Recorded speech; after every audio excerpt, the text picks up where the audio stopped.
Fala pessoal, sejam bem-vindos a mais um episódio do podcast Cara dos Esportes sobre NBA. Programa de hoje, primeiras impressões da primeira semana da temporada. A temporada regular da NBA já tá acontecendo, já tem muita gente se destacando, tem destaques positivos, alguns destaques negativos. Aqui a gente vai falar sobre alguns times com algumas mudanças, né, para essa temporada e nossas expectativas.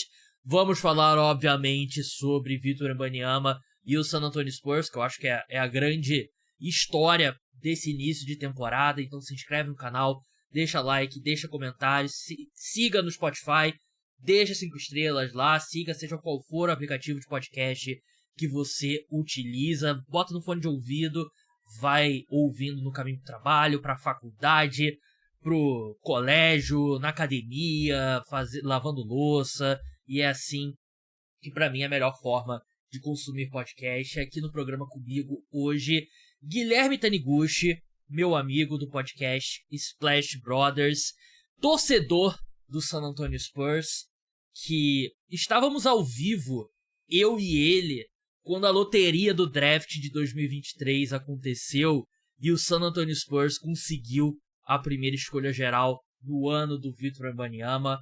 Eu tava falando pra ele, antes da gente entrar no ar, que eu nunca vou superar o Detroit Pistons ter perdido essa loteria. Os Pistons tinham as melhores odds, mas a gente tem visto nos últimos anos, né? O time com a pior campanha não é o que ganha a loteria de fato, né? E a NBA fez isso justamente para desencorajar o chamado tanking, né? Que é os times perderem de propósito para terem as melhores odds na loteria do draft, para ter a melhor chance de conseguir a primeira escolha geral do draft. Gui, seja bem-vindo mais uma vez. Sobre o seu time, eu já te jogo com assim, minha primeira impressão. Obviamente, eu esperava que o Victor Wembanyama daria um salto, assim, continuaria sua evolução, seria um dos melhores jogadores da NBA já nesse seu terceiro ano, mesmo voltando de um ano que ele jogou pouco por conta daquele problema de saúde que ele teve. Eu não esperava um salto desse tamanho.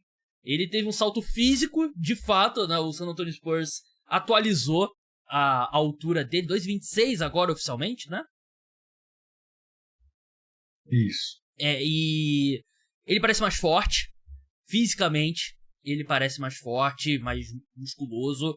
Ele teve 24,3 pontos por jogo na última temporada, saltou para 31 pontos nesses 4 primeiros jogos, com uma média de 4,8 tocos, que é completamente insano, 13,8 rebotes, arremessando 36% de 3, 60% de quadra. Spurs 4 vitórias em 4 jogos contra Dallas Mavericks, New Orleans Pelicans, Brooklyn Nets e Toronto Raptors. Obviamente não é o calendário mais difícil da história do basquete. O Wembanyama foi eleito o melhor jogador da primeira semana da temporada na Conferência Oeste. Gui, você imaginava que a gente ia ver um Wembanyama já tão bom, tão cedo na temporada? Primeiro, bom dia, boa tarde, boa noite aí, Gabriel, os ouvintes do Cara dos Esportes. Sempre um prazer estar aqui com vocês. É difícil dizer que esperava. Obviamente, é natural a gente eu pensava que sim, que teria uma evolução, mas o que a gente está vendo é diferente do que o próprio retrospecto do Wemby nos mostrava. Então acho que mais em relação, não só em relação aos números, mas como ele tem construído esses números, acho que esse é o ponto que mais chama a atenção e por isso que estamos falando dele aqui hoje, porque os 2 primeiros anos do Wemby, a gente ainda viu os Spurs trabalhando com ele no sentido, tá bom, a gente tem aqui uma joia bruta que pode desenvolver para qualquer coisa. Pode ser um Nikola Jokic, pode ser um Giannis Antetokounmpo, pode ser um Kevin Durant, pode ser um Joel Embiid, pode ser um Shaquille O'Neal. Para onde a gente vai? Vamos experimentar. E o que a gente tem visto do Wemby esse ano, acho que os 2 anos anteriores não nos tinha dado mostra que o Wemby seria isso. Era o que eu acompanho bastante a torcida dos Spurs, e muita gente da torcida e fora da torcida pedia que ele jogasse mais próximo da cesta, mais próximo do aro. Quando ele fez jogadas nesse sentido, parecia ser onde de fato ele seria imparável, mas ano passado ele foi um dos jogadores que mais chutou de 3. com um aproveitamento ali de 35%, chegou a ter momentos da temporada, no mês de janeiro, se eu não me engano, que esse aproveitamento subiu para 39%, mas chutando mais de 8 bolas por 3. Naquele momento de janeiro ele chutou para mais de 10 bolas de 3 por partida. Não parecia ser, por mais que ele vinha conseguindo produzir, ser o que você melhor queria fazer utilizando um jogador como ele. Nessa janela de 4 jogos a gente viu um cara mais próximo da cesta, em velocidade, atacando o aro, melhorou muito seu arremesso de meia distância e basicamente quase não tem chutado de 3. Acho que essa correção da forma como o Mitch Johnson tem trabalhado com o Wemby faz com que não só os números impressionem, mas a dominância dele nesse lugar perto da quadra, próximo do garrafão, faz com que essa dominância apareça e tem sido muito maior do que é. Acho que esse para mim tem sido a melhor notícia dos Spurs, nem tanto os números do Wemby, mas a forma como o time tem trabalhado com ele. Esses números que você falou, né? Ele arremessou 8.8 de 3, né? 8.8 tentativas de 3 na última temporada, que já subiu bastante em relação aos 5.5 da primeira temporada dele na NBA. E agora esse número é de 2.8, né? Ele tá jogando mesmo mais próximo ao garrafão e ele é um cara completamente imparável próximo ao garrafão, né? Ele meio que quebra. Acho que assistindo ao Wembanyama jogar causa estranheza aos olhos muitas vezes, né? Porque tem alguns momentos que, assim, você pensa, ele vai pra bandeja aqui, ele vai fazer uma enterrada. Porque ele é o único jogador da NBA que consegue alcançar a cesta, né? Às vezes eu tenho notado isso em dunks ali, enterradas que ele tá mais livre, atacando a cesta. Você pode perceber isso assistindo ao jogo dos Spurs. Próxima vez que você assistir, você ouvinte ou espectador, preste atenção. Ele abaixa a cabeça. Porque pra ele não bater com a cabeça no aro, né? E ele não estica o braço totalmente quando ele vai pra uma enterrada livre, né? Porque se ele esticar o braço totalmente, ele vai passar muito do aro, né? Então ele próximo à cesta não tem alternativa. Principalmente não tem alternativa, que é esse ponto que o Gui falou, né? A meia distância ele tá muito bem e tá jogando mais próximo à cesta. Então quando o jogador tem que defender ele de uma forma que se você, obviamente, você não quer deixar ele chegar na cesta, mas ele ainda assim tá tendo esse aproveitamento bom da meia distância, não tem o que fazer. Não tem o que fazer, né? E completamente imparável. Acho que é um salto ofensivo que eu não esperava dele tão cedo já, né? Porque acho que quem acompanhava de fato sabia, né? Ele ia ser, quando ele entrou na NBA, todo mundo sabia, ele vai ser uma força defensiva, vai ser tipo o melhor defensor da NBA logo de cara. O jogo ofensivo vai demorar. E eu acho que chegou mais rápido do que eu esperado. Dito isso, ele na defesa... Eu tava vendo as odds para defensor do ano, né? Começou... No início da temporada era tipo 1,55. E eu falei aqui no podcast com o Vitor Buratini. Você tá basicamente apostando 1,55 que ele vai jogar 66 partidas e vai ter o mínimo de jogos, né? Porque a distância dele pros demais, como defensor, é um negócio de outro mundo. Eu nunca vi nada igual. Porque ele é um cara que... Já fizeram essa comparação. Eu já fiz essa comparação no passado. Falava-se muito do Stephen Curry, a questão da gravidade dele no ataque, né? Como que a presença dele muda, como os times defendem, que a atenção que ele atrai, o espaço que ele abre pros companheiros de equipe. O Wembanyama, acho que é o único jogador que eu vi ter uma gravidade similar, mas é na defesa. Porque muda a forma totalmente como os times atacam o San Antonio Spurs, né? E ele tem sido, por mais que a gente tenha elogiado essa evolução dele no ataque, ele tem sido tão brilhante quanto na defesa. Sim, e o time dos Spurs, que não tinha uma boa defesa, né? Tem jogado com mais intensidade, tem ajudado ele nesse sentido. San Antonio, talvez, e eu e o Léo debatíamos isso ano passado no podcast, ele não vencesse porque ano passado, por exemplo, a defesa não era uma das top 10 melhores defesas. Então, qual que você vai dar o prêmio da melhor defesa para um time que está na metade de baixo da tabela? Acho que poderia ter alguma nuance nesse sentido. Mas individualmente, sem olhar o coletivo, o ponto em relação à defesa do Wemby é justamente isso. O respeito de todos os demais adversários nesse sentido. E aí você falou de jogadores que às vezes até mudam a sua estratégia para tentar não direcionar o ataque para ele, porque sabe que certamente vai ser bloqueado ou dificilmente vai conseguir converter a cesta. Por exemplo, a gente viu na segunda partida o Pelicans do Zion contra o Embiid. O Embiid terminou aquela partida com 8 tocos, porque muitos desses tocos o Zion parecia querer provar um ponto, de que ele conseguiria cravar por cima do Embiid. Conseguiu dar uma enterrada, teve até o primeiro lance que fez uma enterrada ali por cima dele e tudo mais, mas obviamente o Embiid levou a melhor nesse confronto. E a gente tá falando tiveram Zion, aqueles 4 tocos do Embiid no Zion, né? Tipo, nos 5 primeiros minutos da partida. Sim. E aí depois daquilo o Zion já provavelmente a própria comissão técnica focada fez a mudar um pouco aqui a estratégia, porque não estamos vencendo nesse confronto. Você quer provar um ponto para você, beleza, mas a gente está prejudicando o time aqui coletivamente.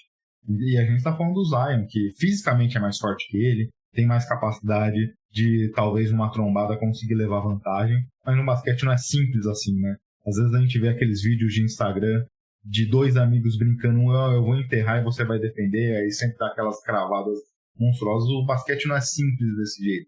Então o tempo de bola, o tempo de reação do Embiid é algo assim de outro mundo. E ele tá mais ágil, o reflexo dele tá mais apurado. Tem o toco na primeira partida contra o Mavis, que ele tá de costas, ele consegue virar até o tempo de reação de dar o toco.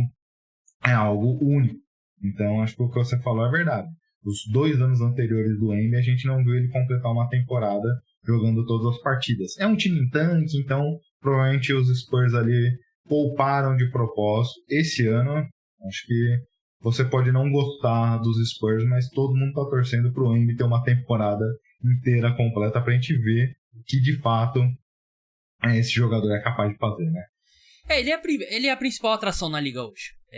Você vai abrir... vamos ver quais jogos tem. A primeira coisa que eu olho, tem um jogo do San Antonio Spurs hoje. Eu quero ver o Wembanyama jogar. Mas assim, último ponto sobre o Wembanyama. Fico imaginando se o lugar que ele treinou com os monges na China nessa off-season, será que vai estar cheio de jogador da NBA ano que vem? Tentando também fazer o mesmo treinamento que o Embiid, né? Porque aparentemente deu certo. E ele é o primeiro cara que eu vejo que faz aquela clínica com o Hakeem Olajuwon, e de fato você vê uma mudança no jogo, né, do cara, porque o Wembanyama parece ter mais a footwork dele, parece estar melhor e tal. Mas sobre o Spurs como um todo, Gui, porque obviamente você não vence 4 jogos seguidos para abrir uma temporada só com a sua principal estrela, né, e Stephen Castle, eu tenho gostado muito o De'Aaron Fox nem estreou ainda na temporada, né, que é o mais bizarro, porque ele teoricamente o segundo melhor jogador do time, mas o Stephen Castle começa muito bem a temporada, e Dylan Harper também tem mostrado sinais positivos, vindo do banco ainda, mas a gente viu, por exemplo, o jogo dele contra o Brooklyn Nets, né, o Dylan Harper impressionou bastante, então, claro que facilita a vida de qualquer um jogar ao lado do Embiid, né, mas essa evolução desses 2 guardas jovens dos Spurs, né, acho que tá se desenhando um núcleo ali que você espera que possa ser a base do San Antonio Spurs, sei lá, pelos próximos 15 anos. Os Spurs tem um ponto que você passou breve, e isso tem uma relevância muito importante, que até aqui o time enfrentou o Mavis, que eu fiz com você aqui a projeção da temporada e colocávamos esse time ali disputando o play-in.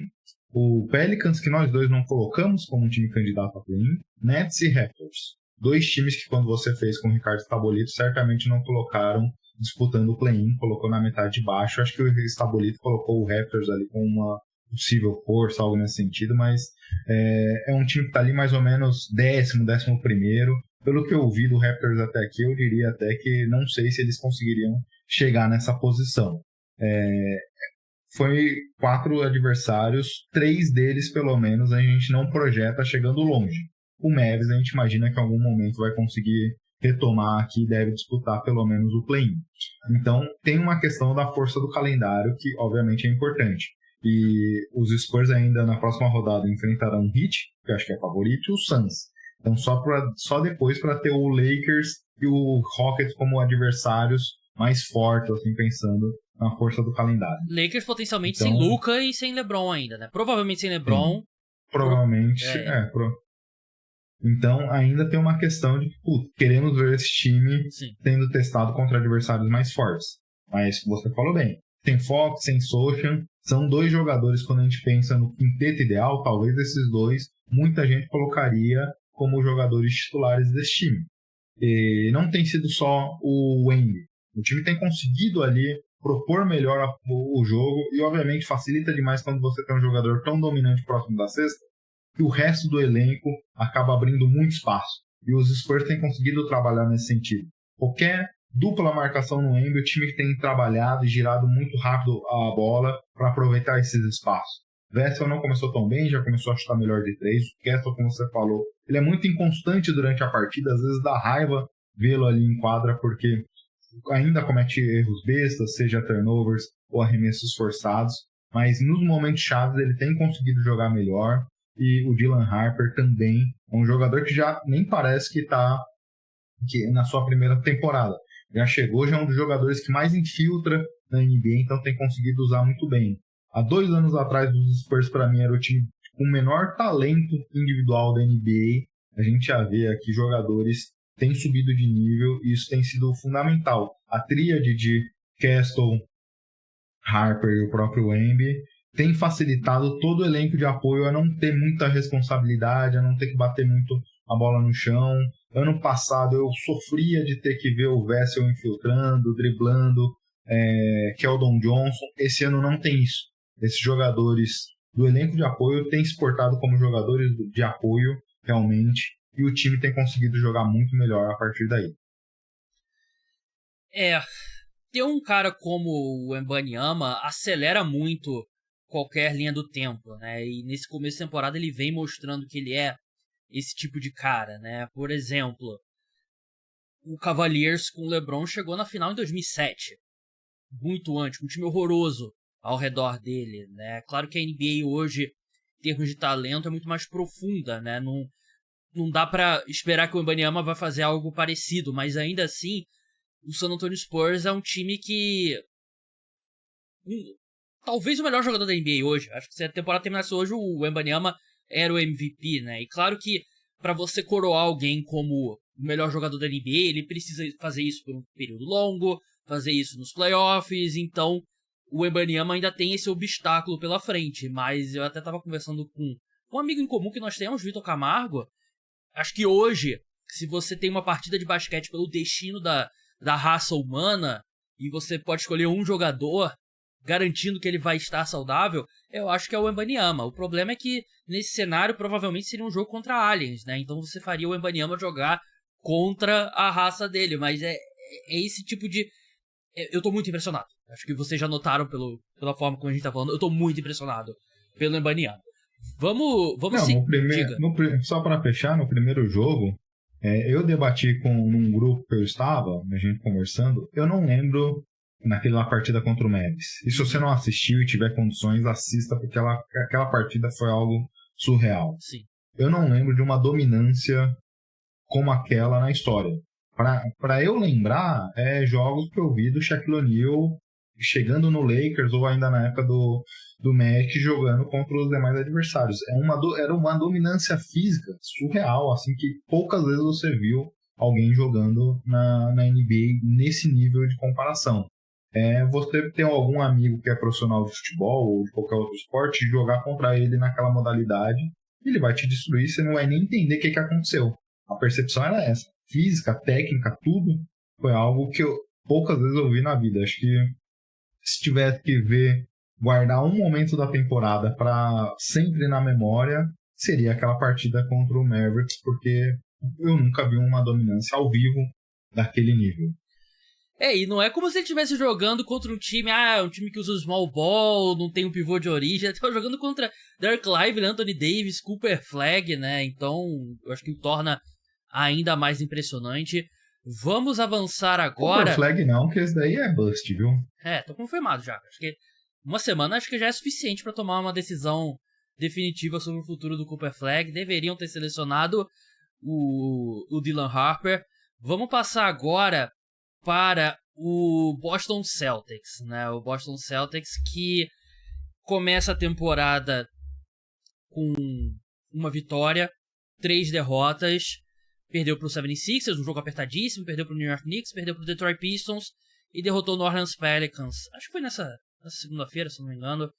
É um time que, obviamente, mudou muito em relação à temporada passada, né? Um time que perdeu o frontcourt inteiro. Saiu o Al Horford, saiu o Kristaps Porzingis, saiu o Luke Kornet, Jason Tatum tá fora por lesão, né? A gente já teve essa discussão 1000 vezes aqui no podcast, se ele vai voltar ainda esse ano, existem chances reais dele voltar, mas eu acho que as chances diminuem se o Boston Celtics não estiver bem, né? E nesse início, não surpreende, mas eu acho que esse início de temporada pende um pouco mais para as previsões mais negativas para esse time, porque é um time que tá arremessando muito de 3, mas claramente tá vendo ali, antes você tinha Derrick White e Drew Holiday, né? Você não tinha quem explorar nesse backcourt. Agora você tem o Peyton Pritchard, né? Que gosto muito dele como jogador, mas ele... Quando você tem o Derrick White e o Peyton Pritchard, quem vai ser explorado vai ser o Peyton Pritchard, né? E o garrafão tem sido um problema para a equipe e eu acho que é um time que pode se encontrar ainda, tem talento para se encontrar ainda, mas esse início mostra que algumas previsões ali de tipo ser um time talvez indo diretamente aos playoffs e recuperando o Tatum, e aí quem sabe talvez tenham sido um pouco otimistas. É aquele negócio, né, Gabs? A gente, no geral, quando analisa essa temporada, imaginávamos que o leste seria o leste, como tem sido nos últimos tempos. Então, que, por osmose, quase que um desses times que não querem vencer, estaria classificado para o play-in, pelo menos. E o Celtics é um time que, aparentemente, quer vencer. A não ser que seja uma circunstância ali atípica no meio da temporada, mas você não vai convencer o Jaylen Brown, o Derrick White, esses jogadores que, não, vamos pensar que a gente tem chance de pegar o Ken Boozer no próximo draft. Não, esses caras querem vencer, dane-se a estrela jovem que pode vir. Então, naturalmente, a gente imagina que o Celtics poderia ali se colocar numa situação de play-in automaticamente ou até brigar por um playoff direto.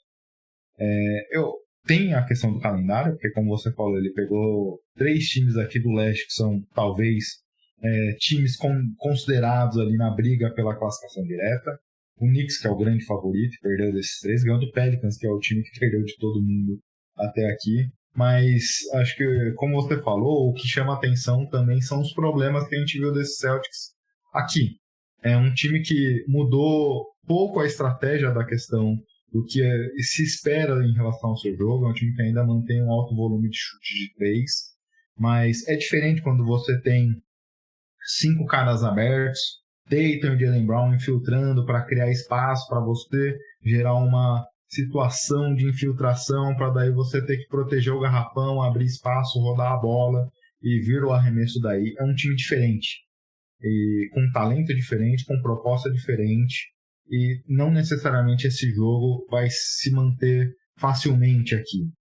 Como exemplo, a gente tem o Pritchard essa temporada aqui chutando mais 7 bolas de 3, 20% de aproveitamento, o Derrick White chutando 11 bolas de 3, 25% de aproveitamento, porque os arremessos criados pelo Celtics nesse time, historicamente, eram sempre bons arremessos de 3. Aqui não está tendo esses arremessos fáceis, porque o talento é muito menor.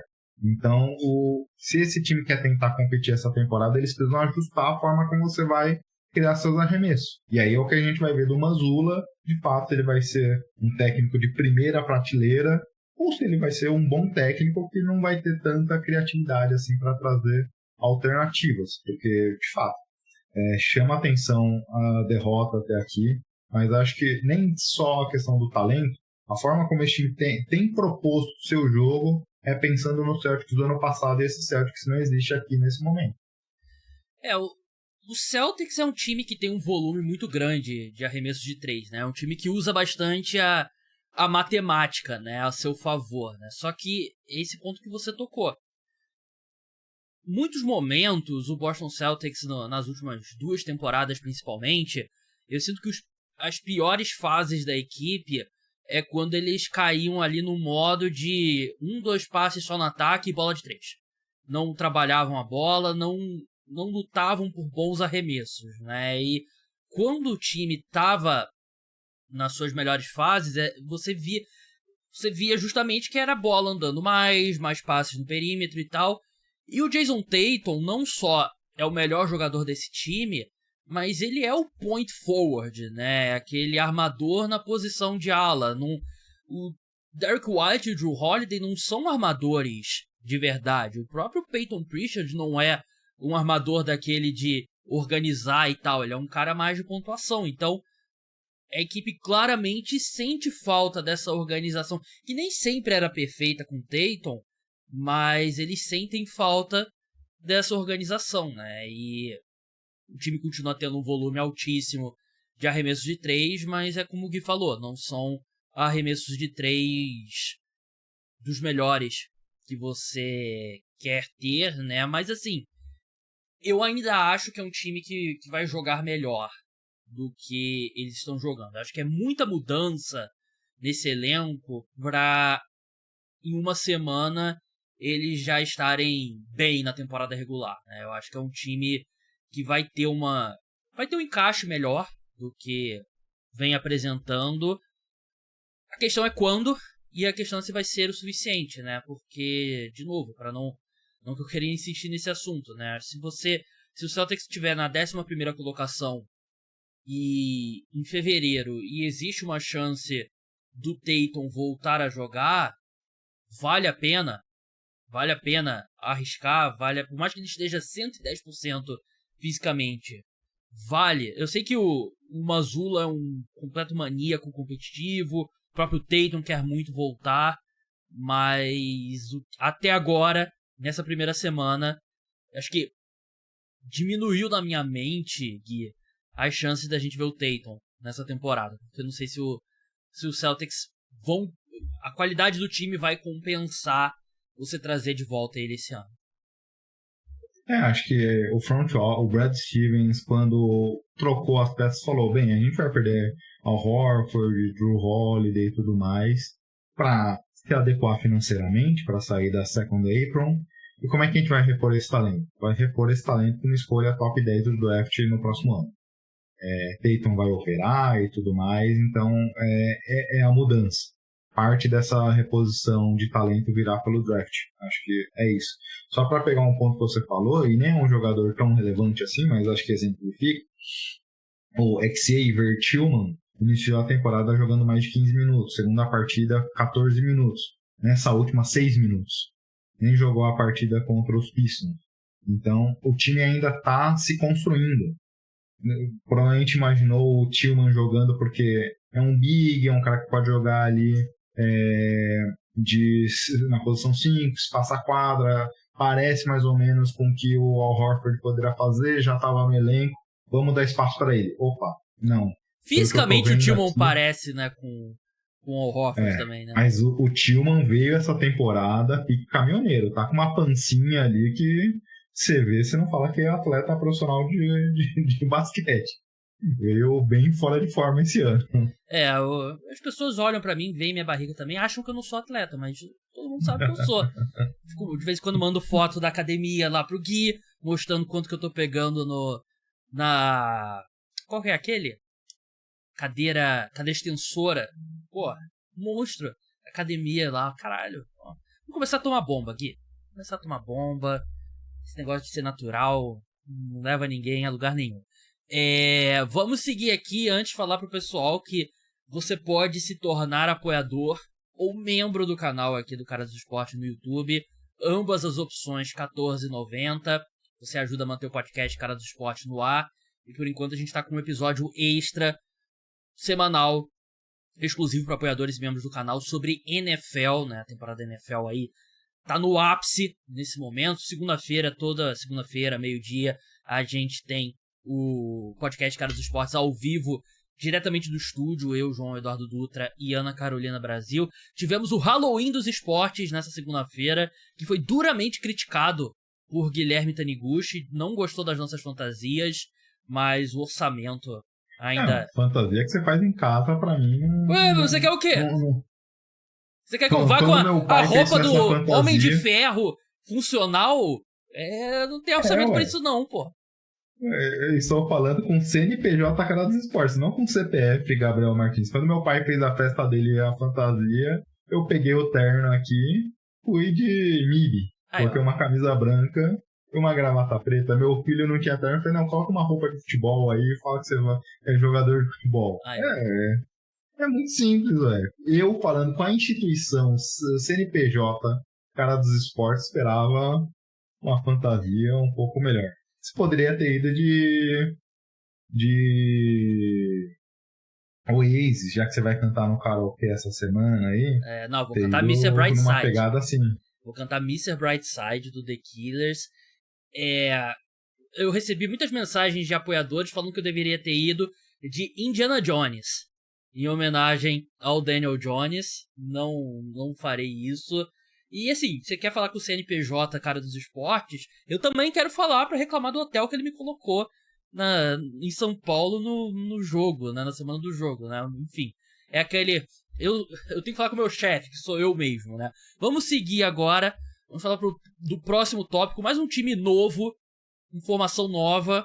Houston Rockets. O novo Houston Rockets fez um jogo duríssimo contra o Oklahoma City Thunder na primeira rodada. Acabou sendo derrotado primeiro jogo, né, e perdeu na prorrogação dupla. Deveria ter perdido na prorrogação simples, né, o Kevin Durant ali teve um momento senil, mas depois perdeu pro Detroit Pistons. Isso ninguém fala, ninguém me mandou mensagem quando os Pistons ganharam dos Rockets, mas quando foi massacrado pelo Cleveland Cavaliers ontem, recebi um monte de mensagem, né, isso tô acostumado.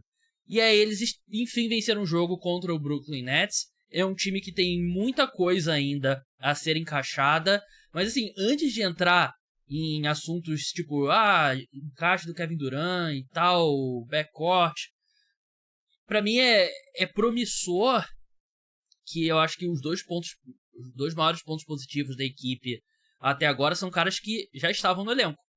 O Sengun e o Amen Thompson, né? Eu gostei muito do que eu tenho visto do Sengun. Não, vou ser sincero, nem sempre fui uma fã do Sengun, né? Porque eu acho que ele meio que... O pessoal botava, o Baby Jokic e tal, não sei o que. É só fazer o ataque ao redor dele, como o Denver faz. Não tem outro Jokic. Mas eu tenho gostado bastante desse Sengun, mais do que eu esperava gostar, desse Sengun jogando um pouco mais longe da cesta aqui, iniciando o ataque e... tendo o Steven Adams, né, como pivô primário. Eu acho que abriu mais ele ali para o jogo ofensivo do Sengun, ele tendo menos responsabilidade defensiva, né, ele que não é um grande defensor, apesar de ser bem mais atlético do que o Jokic. Mas, claro, muita coisa ainda para se encaixar, mas eu tenho gostado bastante, principalmente do que eu tenho visto do Sengun e do Amen Thompson. Sim, são dois jogadores que se complementam ali na questão defensiva, né? Um atua melhor defensivamente, o outro se complementa ofensivamente. É um time que tem esse bom duo aí. Como você falou, é um time que mudou muito. Não à toa, quando a gente pensa na armação do time ali no 1 ao 5, desenhando a escalação, não tem um cara que você fala, putz, né, daqui é um armador puro. Seria o Van Vliet, vai perder a temporada toda. Então é um time que mexeu demais. A dupla de armação da temporada passada não existe para essa. Então o time teve que se reinventar nesse sentido. Então eu gostei do que o Doka trouxe de maior responsabilidade para o Sengun nesse sentido, até porque ele já se equilibrava bastante na temporada, chamando as jogadas ali da cabeça do garrafão, mas não só isso, tá sendo mais agressivo, tá chutando melhor. Acho que aquela eliminação pro Golden State Warriors serviu bem pro Sengun, porque o Dre não deixava ele chegar próximo da cesta, a defesa do Warriors não deixava ele chegar próximo da cesta, e ele respeitou demais o ataque do Draymond Green, a defesa do Draymond Green ali pouco conseguiu produzir ofensivamente em alguns momentos. Então, essa temporada eu sinto que ele tá mais afim de chamar jogadas, não só criar, como você falou, mas também resolver ofensivamente em algumas situações, coisa que a gente não viu, por exemplo, naquela série de playoffs. Acho que é mais ou menos o salto para quem é mais antigo da NBA. Teve momentos que muita gente criticava o Jokic, que o Jokic terminou uma partida sem dar nenhum arremesso. Algo nesse sentido. Ele não ia dar nenhum arremesso, ele deu o último arremesso do jogo, acertou a cesta, terminou a partida com um único arremesso. E naquele momento a mídia americana criticava demais o Jokic, que ele precisava assumir mais protagonismo, precisava ser um jogador diferente. E a partir daquele momento ele evoluiu mais, acabou sendo um jogador mais fominho ofensivamente. Eu sinto que o Şengün passa por esse momento de transformação também, e a forma como eles foram eliminados pelo Warriors na última temporada, acho que ajuda nesse sentido. Mas é um time que mudou demais, né? É um time que, por exemplo, tem o Red Shepard entrando na rotação, mas é um jogador que defensivamente ele é muito explorado, e nesse sentido eu não sei o quanto o Doca vai confiar em dar mais espaço para ele. Eu imaginava que ele teria uma bola de 3 mais confiável, eu não venho tendo nesse momento. E o ponto principal do Rockets é isso. É um time que tem muito problema, principalmente de perímetro, para conseguir espaçar a quadra, para conseguir criar perigo também dali. E da forma como esse time está se construindo, parece ter um pouco de problemas nesse sentido. O Şengün passou a arremessar de 3, isso é uma boa notícia.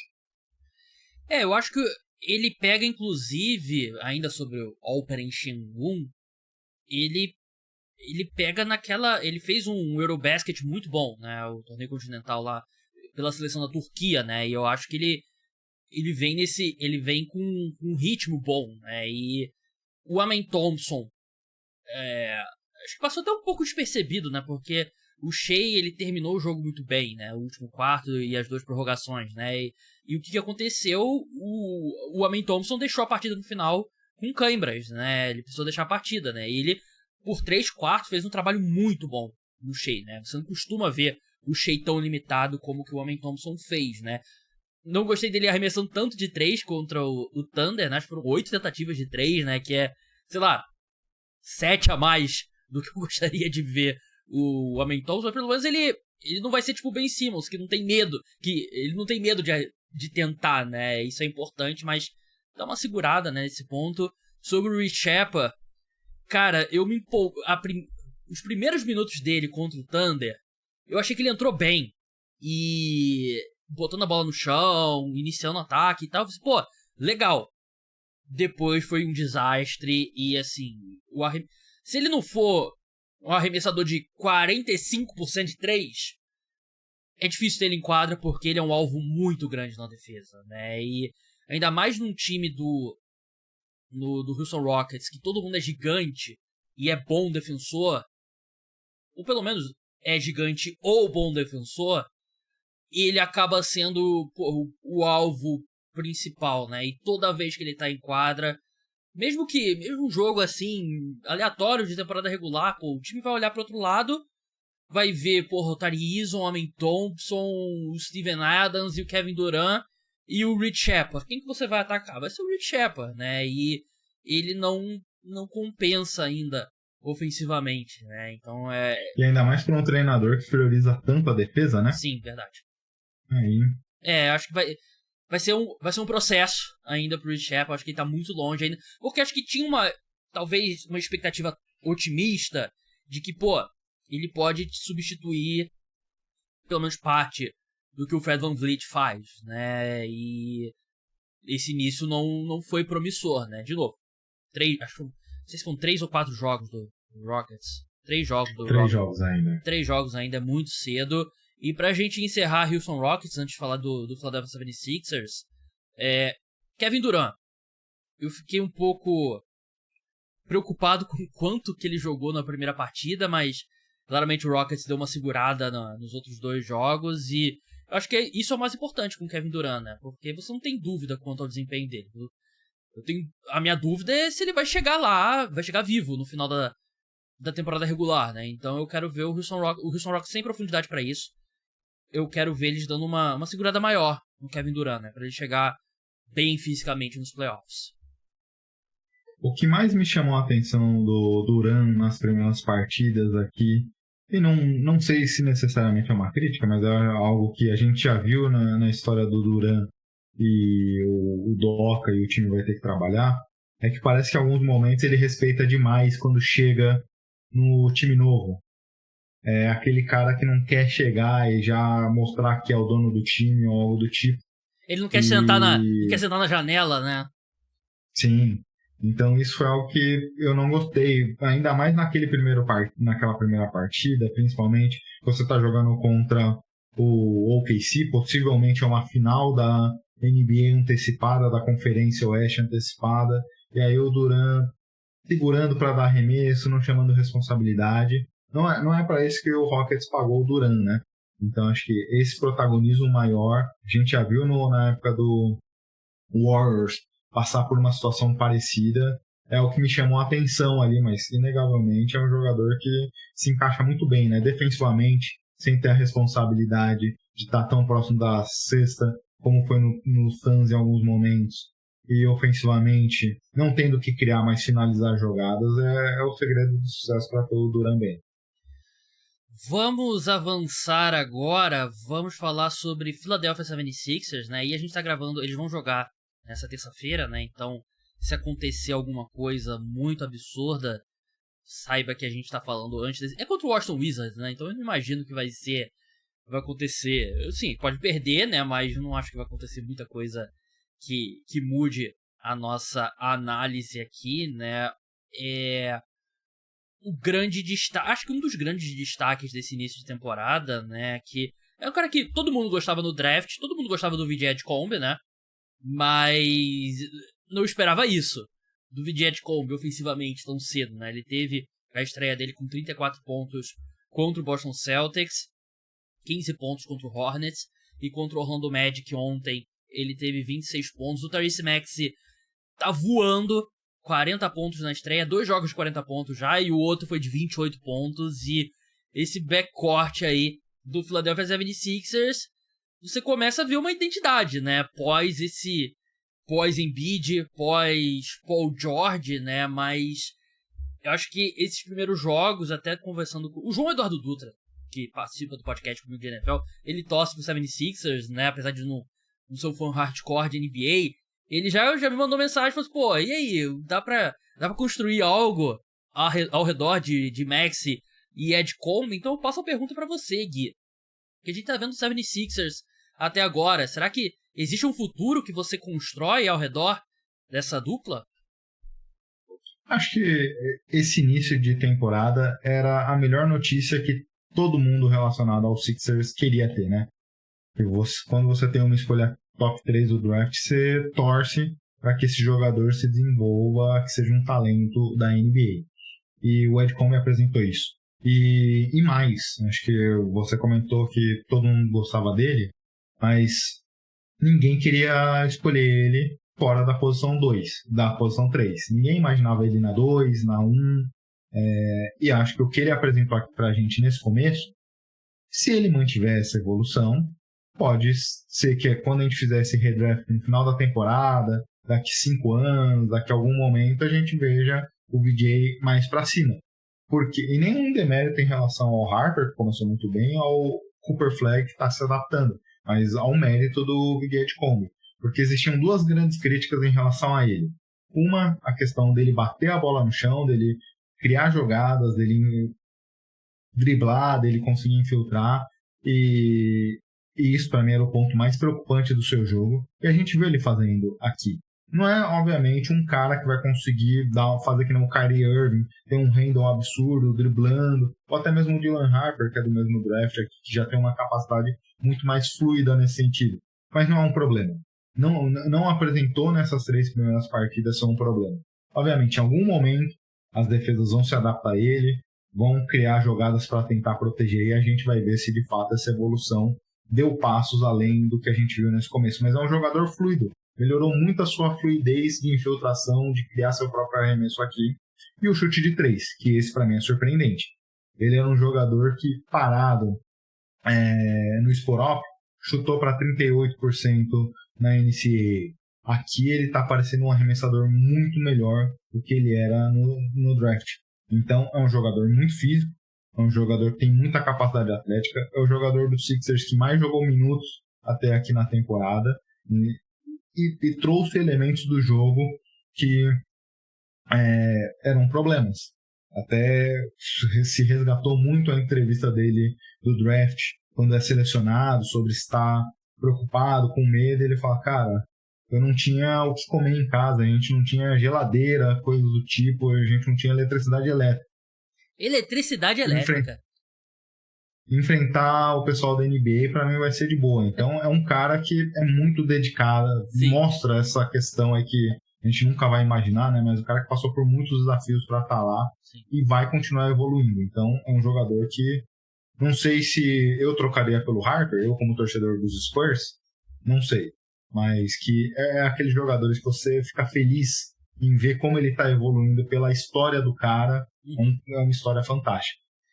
Passando pelos números dele, né, ele tem 25 pontos por jogo, 5,7 rebotes, 6 assistências, arremessando 40% de 3 em 6,7 tentativas, né? São números excelentes. E o VJ Edgecombe era isso que o Gui falou muito bem, né? A questão do jogo dele ofensivamente, como que viria, né? E tá vindo muito bem.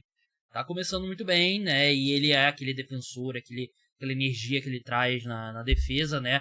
E um time que tá sem o Jared McCain ainda, né? Tá sem o Paul George ainda.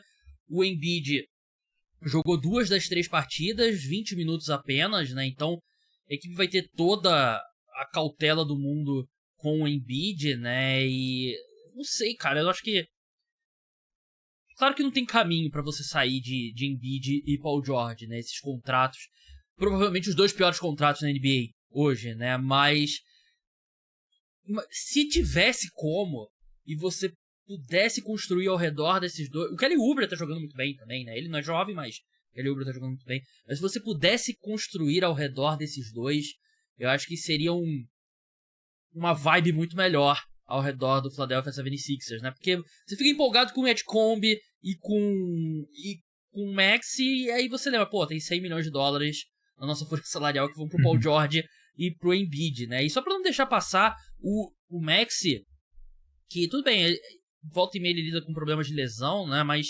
começando muito bem a temporada, né? Ele perdeu 30 jogos por lesão na última temporada. Ele tá com a média de 37 pontos por jogo nessa temporada, 7,7 assistências, 4 rebotes, arremessando 51,7% de 3.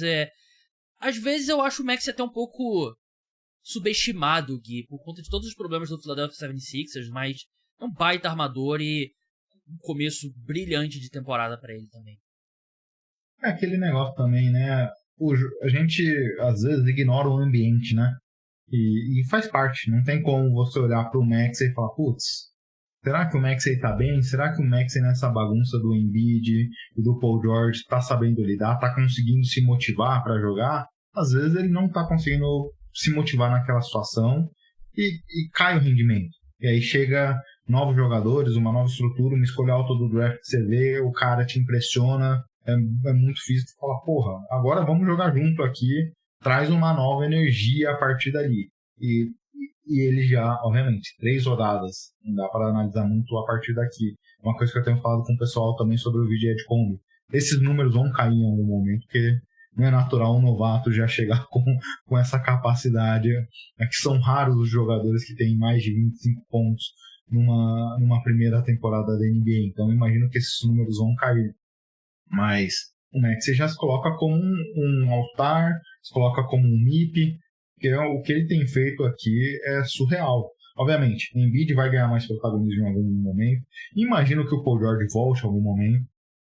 Então pode ser que esse número de arremessos, essas responsabilidades se diluam ali entre todos esses jogadores. Mas o Maxey, respondendo à pergunta inicial, o que ele tem feito junto com o VJ Edgecombe talvez não para você imaginar em título, conferência ou da NBA, mas pelo menos você vê uma luz e construir em cima de talentos que você vai pelo menos estar disputando o playoff todas as temporadas.